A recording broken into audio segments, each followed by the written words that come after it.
Լարվածությունը Լալայի հյուրանոցային համարում հասնում է պայթյունավտանգ կետի։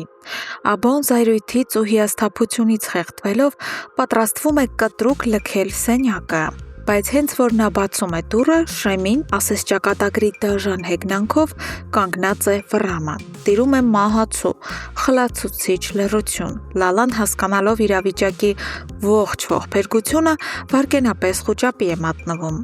Նա փորձում է արդարանալ, բառեր է փնտրում, բացատրելու այս անբացատրելի տեսարանը,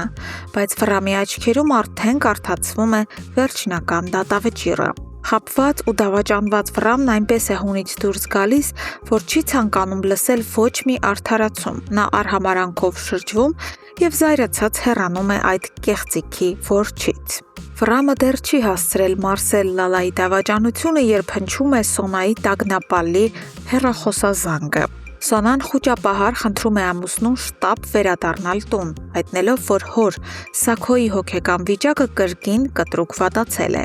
Վռամը, մոռանալով ամեն ինչ, սլանում է տուն։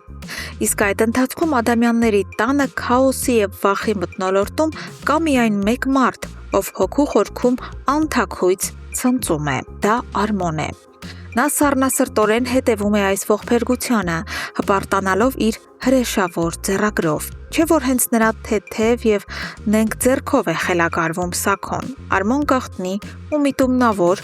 ուժեղ ներգործության դեղամիջոց էր լցրել Սաքոյի թեյի բաժակի մեջ, նրա մոտ ծանր տեսիլքներ և հոգեկան խանգարումներ առաջացնելու նպատակով։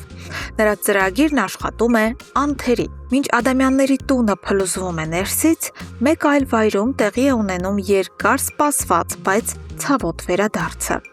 Հայկը վրեժով ու ցասումով լցված վերջապես բացում է Աբոյի տան դուռն ու ներս մտնում։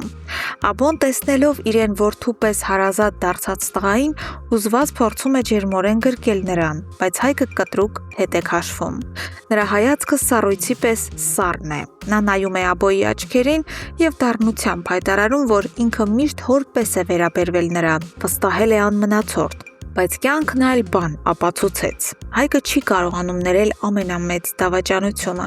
Աբոն գիտեր իր հոր իրական մարդասպանի ճշմարտությունը, բայց նա խնդրել էր լռել ու թաքցնել դա իրենից։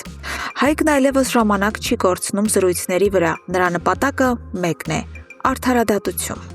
Որոշ ժամանակ անց նա զինված ու վճռական հայտնվում է Սաքոյի տան բակում։ Այնտեղ նստած է երբեմնի հզոր ու անպարտելի Սաքո Ադամյանը։ Այժմ նա ընդամենը խղճուկ, դեղերի ազդեցության տակ խելագարվող մի մարդ է, ով դողացող մարմնով փաթաթվել է ծածկոցի մեջ և կռվում է իր անտեսանելի դևերի հետ։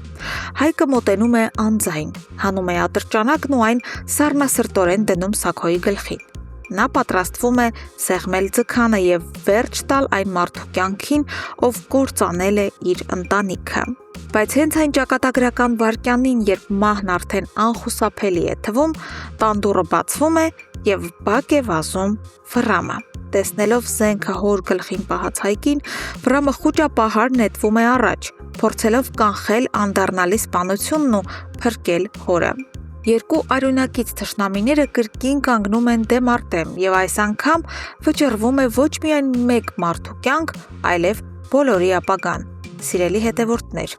սերիալը հասավ իր ամենաճակատագրական ու պայթյունավտանգ կետին, իսկ մեծ ֆինալն արդեն սարերի հետևում չէ։ Ինչ եք կարծում, արդյոք Վռամին կհաջողվի վերջին վայրկյանին կանգնեցնել Հայկին և կանխել հոր սպանությունը, թե Հայկի արդարացի վրեժը անկասելի կլինի։ Անպայման գրեք ձեր ամենահամարձակ կանխատեսումներն ու սպասելիքները մեկնաբանություններ բաժնում։ Հիմա ձեր յուրաքանչյուր վերլուծություն ավելի կարևոր է, քան երբևէ։ Չմոռանաք սեղմել լայք և բաժանորդագրվել մեր ալիքին, որպեսզի միասին ականատես լինենք այս անհավանական պատմության հանգուցալուծմանը։